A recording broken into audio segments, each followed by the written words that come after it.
By this time next year, Western Illinois University officials say the new state-funded Performing Arts Center will be open.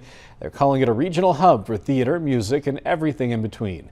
News Since 5, WGEM's Dylan Smith takes us inside the construction for the very first time.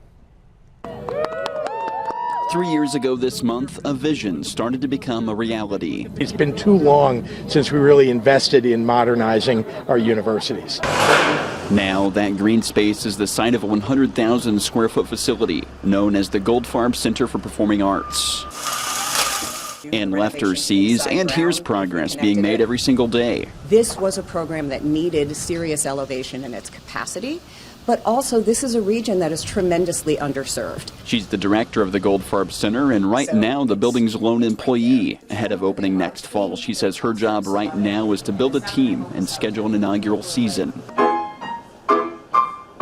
Her vision for Goldfarb goes further than just WIU. This would be a regional arts and culture center, that we would serve the entire Western Illinois region with high quality professional arts, with entertainment that brings families together, with opportunities for the community to gather and celebrate. The work on the building itself is also a work in progress. Over 850 seats in here. Western's Deputy Director for Facilities Management, Ted Renner, says construction is in the home stretch. After supply chain issues early on, he estimates substantial completion this spring, opening in time for next school year. Looking at getting to a point where we are doing final flooring installing in the next couple of months. Aside from the near 900-seat main theater, Goldfarb also boasts classroom space, its own dance wing, and a smaller theater. You traditionally do.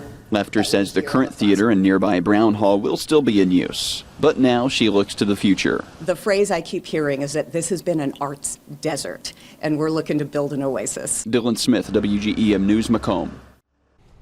And it is being funded through a nearly $120 million grant through Rebuild Illinois and the Illinois Capital Development Board.